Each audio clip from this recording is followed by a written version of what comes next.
Hello friends, સ્વાગત છે તમારું મારી ગુજરાતી રસોઈ ટિપ્સ ચેનલમાં। તો આજે આપણે બનાવીશું ડુંગળીના પરોઠા। તો ડુંગળીના પરોઠા તમે ઘરમાં કોઈ શાક ના હોય ત્યારે તમે ઇન્સ્ટન્ટ બનાવીને ખાઈ શકો છો।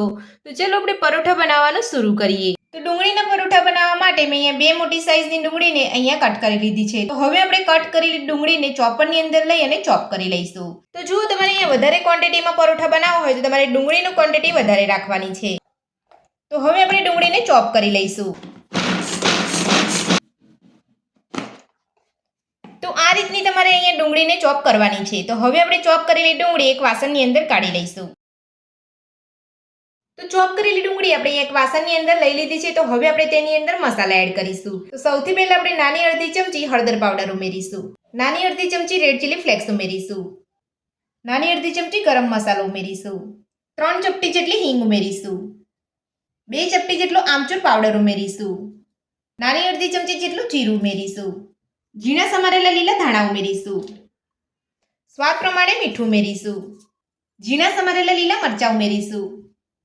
તો ડુંગળીના પરાઠા માટેના બધા જ મસાલા આપણે અહીંયા લઈ લીધા છે। તો તમારે જે રીતે ક્વોન્ટિટીની અંદર તમારે પરોઠા બનાવવાના હોય એ રીતે તમારે મસાલા એડ કરવાના છે।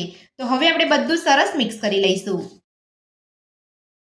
તો બધા જ મસાલા ઉમેરીને આપણે અહીંયા સરસ મિક્સ કરી લીધું છે। તો હવે આપણે અહીંયા પરોઠાના મસાલાને 5 મિનિટ માટે આમ જ છોડી દઈશું। તો 5 મિનિટ જેટલો સમય થઈ ગયો છે અને આપણો મસાલો એકદમ સરસ સેટ થઈ ગયો છે। તો હવે આપણે તેની અંદર મોણ માટે 2 ચમચી તેલ ઉમેરીશું।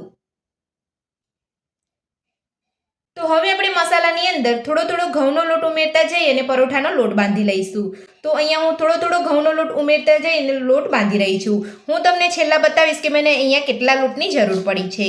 અને તમારે અહીંયા આ રીતે પરોઠાનો લોટ બાંધો છો ત્યારે તમારે અહીંયા પાણીનો બિલકુલ ઉપયોગ નથી કરવાનો, કેમ કે અહીંયા ડુંગળીમાંથી પાણી છૂટતું હોય છે। તો આ રીતે આપણે અહીંયા ઘઉંનો લોટ થોડો ઉમેરતા જઈએ પરોઠાનો મીડિયમ કડક લોટ બાંધી લઈશું। તો પરોઠાનો લોટ બંધાઈને તૈયાર છે અને તમે જોઈ શકો છો આ રીતનો મીડિયમ કડક લોટ બાંધવાનો છે। તો આટલો લોટ બાંધવા માટે મને 1.5 વાટકી ઘઉંના લોટની જરૂર પડી છે। તો આ રીતે તમારે થોડો ઘઉંનો લોટ ઉમેરતા જઈ અને આ રીતનો લોટ બાંધી લેવાનો છે। તો હવે આપણે લોટમાંથી લુવા કરી અને પરોઠા વણી લઈશું।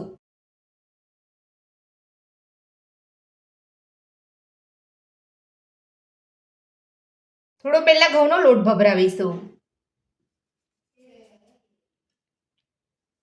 અને હળવે હાથે આપણે પરોઠા વણી લઈશું।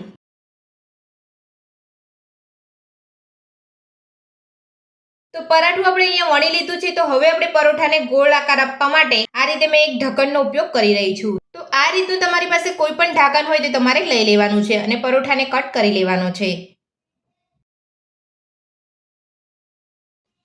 અને સાઈડનો જે વધારાનો ભાગ છે આપણે કાઢી લઈશું।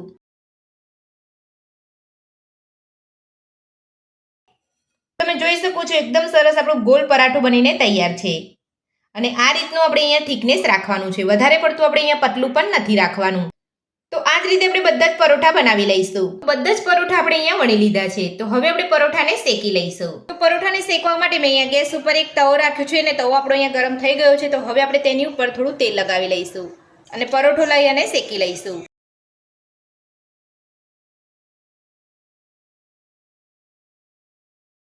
તો આ રીતે તેલ લગાવી અને પરોઠાને શેકી લેવાનું છે। તો હવે આપણે ગેસની મીડિયમ ફ્લેમ પર પરોઠાને એક બાજુ શેકાવા દઈશું। તો પરોઠા આપણો એક બાજુ શેકાઈ ગયો છે। તો હવે આપણે અહીંયા ઉપર તેલ લગાવી અને બીજી બાજુ શેકી લઈશું।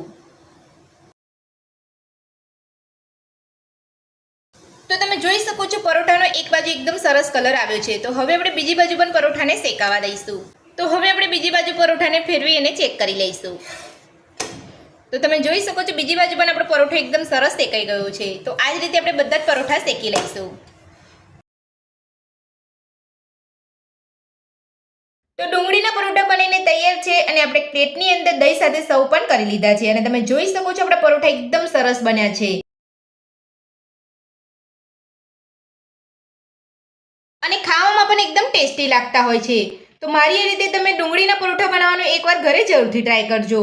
તો આ ડુંગળીના પરોઠા બનાવવાની રેસીપી તમને પસંદ આવી હોય તો વિડીયોને લાઇક કરજો, ચેનલને સબસ્ક્રાઇબ કરજો, તમારા મિત્રોને જરૂરથી શેર કરજો। Thank you.